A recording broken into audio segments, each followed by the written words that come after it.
Relationships are often complicated and can be difficult sometimes. But what if you've got ADHD? Can your behaviour make your relationships more tricky? And what can you do about that? Let's talk about that. Hello and welcome back to the channel. If you're new here, my name's David Gibson. And if you are looking for motivation, support, and inspiration around mental health, why not consider subscribing to the channel?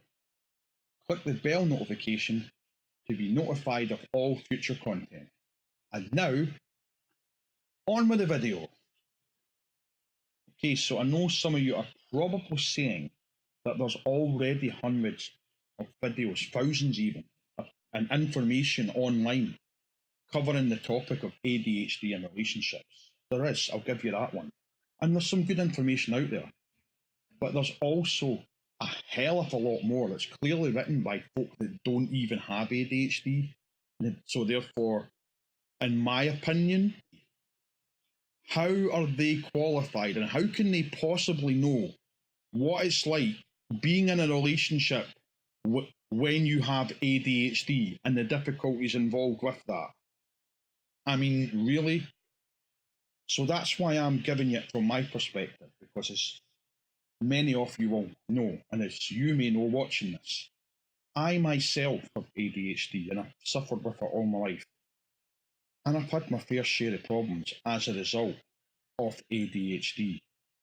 And just to clarify, I'm not specifically talking about romantic relationships. No. I'm talking about any kind of relationship that involves people. So that's romance, obviously, but also working relationships, family, friends, and even just people you meet in the street. For example, one common symptom of ADHD is inattentiveness, which I've spoken about before. And you can probably see from that why that can cause problems in any kind of relationship, but especially in a romantic relationship, because it can sometimes look like to your partner like you're not interested, you're not paying attention, your mind's wandering off elsewhere. And that's difficult, especially if the partner doesn't have ADHD. It looks like you're just, you're not interested anymore, and that can cause a whole load of problems. But just to put it in simple science terms, as best as some nerdy guy on YouTube can, here we go. When we do something that we enjoy, or when we learn something new, our brain produces a chemical known as dopamine. This is released into the brain and it gives you a good feeling or a happy feeling. And it's telling the brain, this is good, I like this. However, the ADHD brain doesn't have the same amount of dopamine receptors. And it doesn't mean that we're incapable of focusing. Of course not. But of course, because of that, it obviously makes things more difficult. But humans, you see, we're creatures of impulse, and we prefer to do things that trigger the dopamine and give you that happy feeling. Therefore, this is where the inattentiveness comes in, and the difficulties with focusing. But it's not that we can't focus in, because if you've ever heard of ADHD hyperfocusing, you'll know we can focus. So while your partner might be having a great time, you might find your attention that flutter onto other things because you're trying to find something to keep your attention, something new, something exciting, something that's going to give you that rush of dopamine that you need.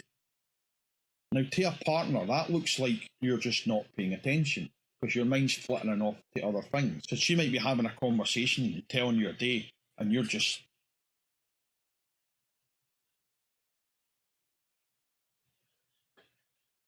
Now, to your partner, when you're doing that, it looks like you're just zoning out and not paying attention.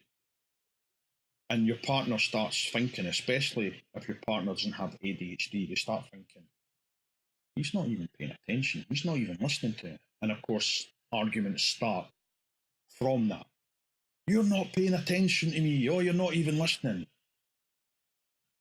I'm trying to listen, but it causes so many arguments. You can probably imagine the whole scenario with that one.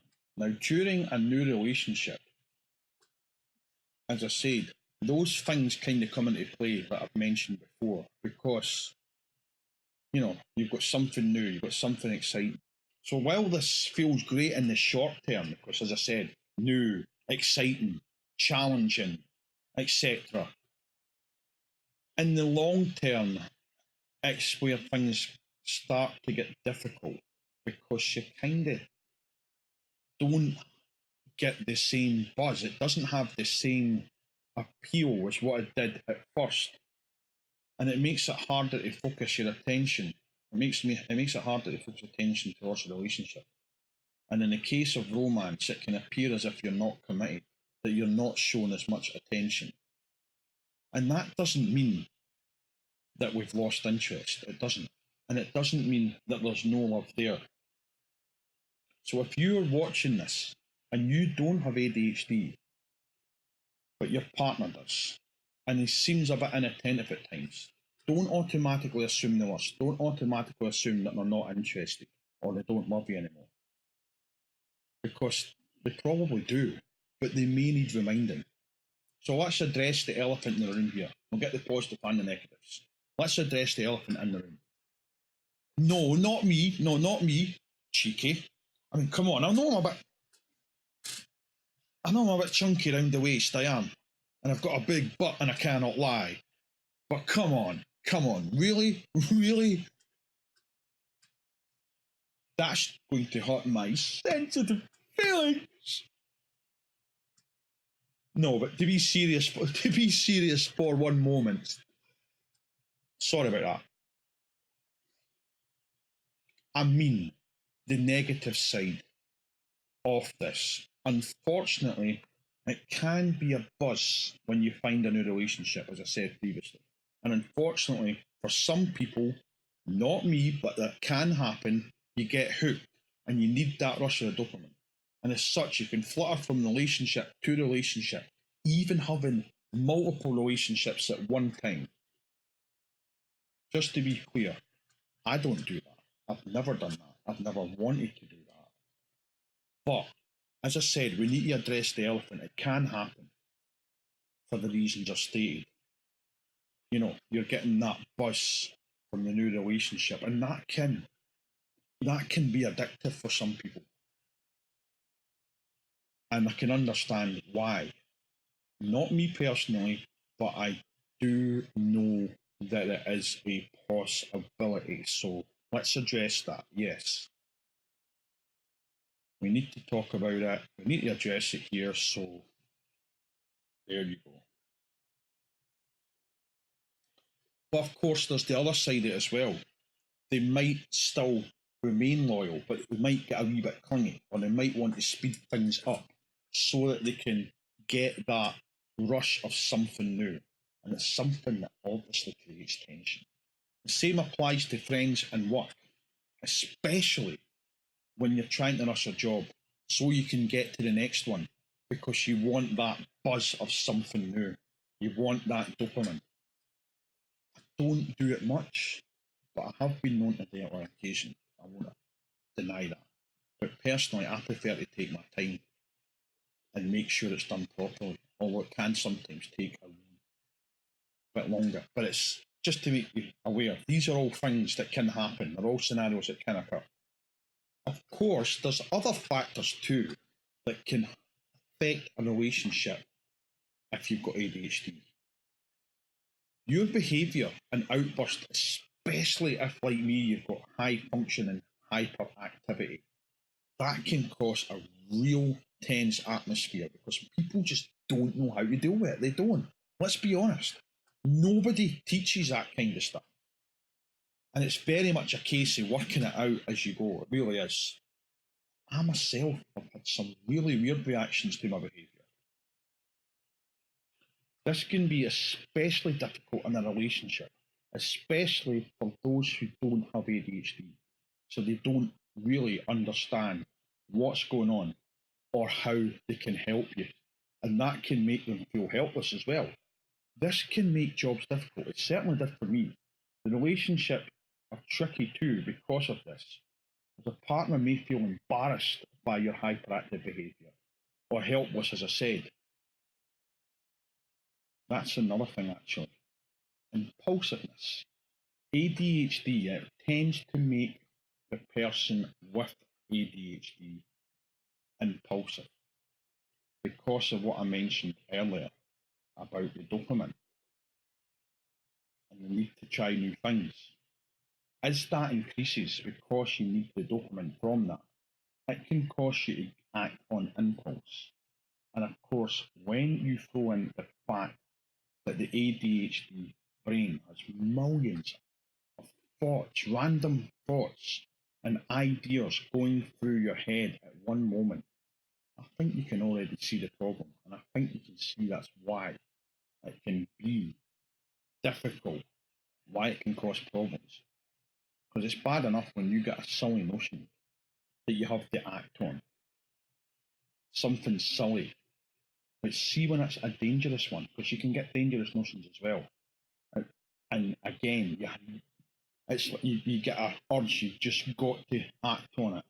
I've been there a few times, and it can really upset friends, family, partners, colleagues when you act on it, and it's something dangerous, especially when they ask you, "What did you do that for?" And you're like, "I don't know. I just had an urge to do it, and I just had to." So my advice is, see when the urge starts to set in, when it's not actually fully formed, when it starts to set in your head, before you actually get the urge to actually do it, when it starts to build, try and relax. Think about it, speak to someone. Because they should be able to tell you whether or not this is just a daft notion. Like the time I danced around Asda in a wig. Yeah, I did that. Danced around Asda in a wig. The great big wig. That was a silly notion. And they'll be able to tell you whether it is something daft like that or if it's something far more dangerous that you're going to get yourself in trouble. So that way you're less likely to get yourself in that trouble. If you speak to someone and they'll say, "Hi, that's quite funny, go ahead." Or they might say, "Right, okay, well, no, that's dangerous, just don't, because you don't want to get yourself hurt." But another thing you can do to help with all of this is just to be honest with yourself. Be honest with yourself. Of course, it's not going to be the same as the first time. It never is. But try to embrace what you do have. Because there's always a way to add something new if you want to. In any situation or any relationship, there's always a way to bring something new. Not that, not that, no, no, no, not that. Get your mind out of the gutter. It's not that kind of video. We're not talking about that. But keeping it family friendly, there is things that you can do to bring something new to a relationship.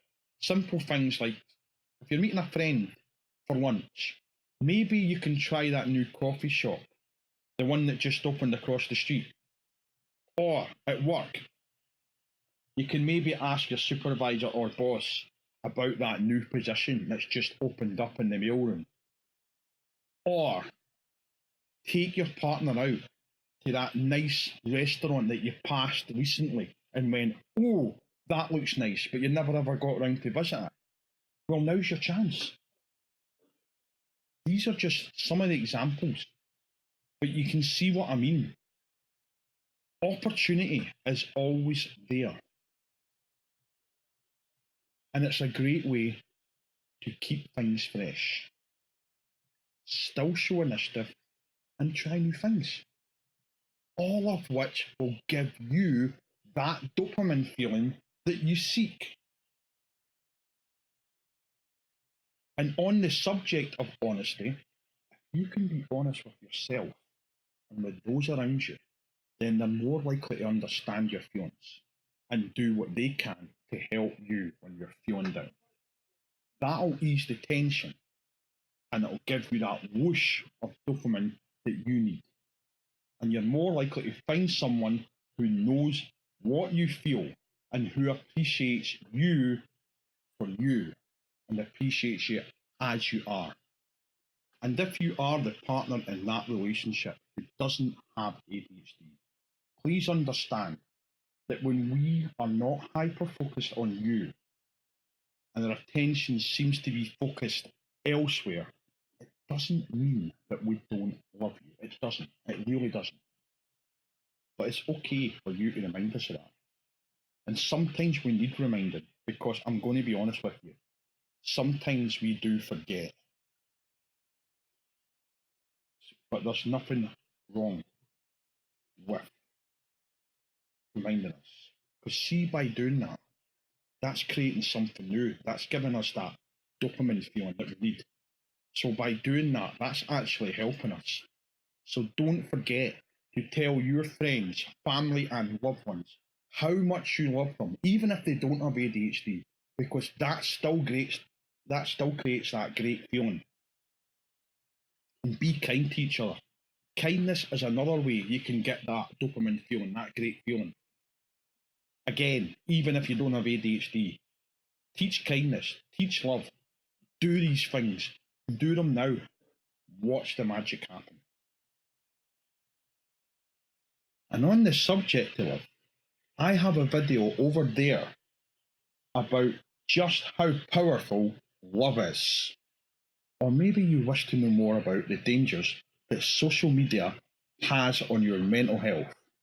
If so, click the video down below to find out about that. And I will see you in the videos. Thank you.